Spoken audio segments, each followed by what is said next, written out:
अनुभवी ज्ञानाला आधुनिक तंत्रज्ञानाची जोड, तत्पर उपचारांना माया ममतेची जोड. हे आहे कोल्हापुरातील Sai Sparsh children's hospital. Doctor Vyankatesh Taraksaband, doctor Vijay Gawade आणि डॉक्टर अमोल गिरवलकर यांचा प्रदीर्घ अनुभव आणि बालरोग क्षेत्रातील प्रावीण्य यामुळे साई स्पर्श हॉस्पिटल आहे 0 ते 18 वयोगटातील बालकांचं आरोग्य जपणारं विश्वासार्ह हॉस्पिटल.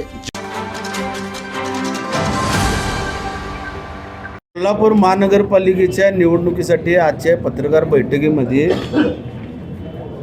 महाविकास आघाडीच्या माध्यमातूनच निवडणूक लढवावी यासाठीची पत्रकार बैठक आहे.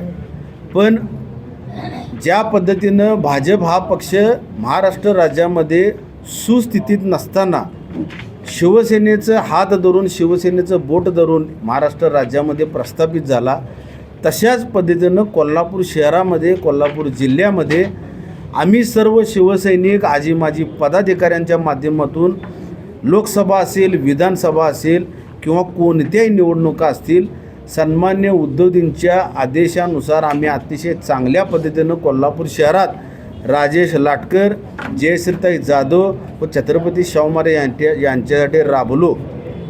पण आम्हाला त्या पद्धतीचा न्याय मिळेल का ही माझी शंका आहे. कोल्हापूर महानगरपालिकेच्या हद्दीमधील कोणकोणत्या पदाधिकाऱ्यांना महाविकास आघाडीतील नेत्यांनी बजेट दिलं का? निधी कुणी दिला? तर कुणीच दिला नाही. असा मग दुजाभाव का?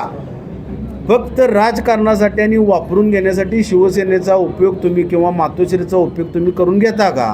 हा यामागचा मूळ उद्देश होता. पण सद्य परिस्थितीमध्ये शिवसेनेकडं अतिशय चांगल्या पद्धतीचे उमेदवार आहेत. कमीत कमी 33 कॅन्डिडेट आत्ता मी शोधलेले आहेत, जे स्वतः त्यांच्या मतदारसंघामध्ये सक्षम असतील, 100% निवडणूक लढवून 100% निवडून येतील अशा पद्धतीचे कॅन्डिडेट आम्ही शोधलेले आहेत.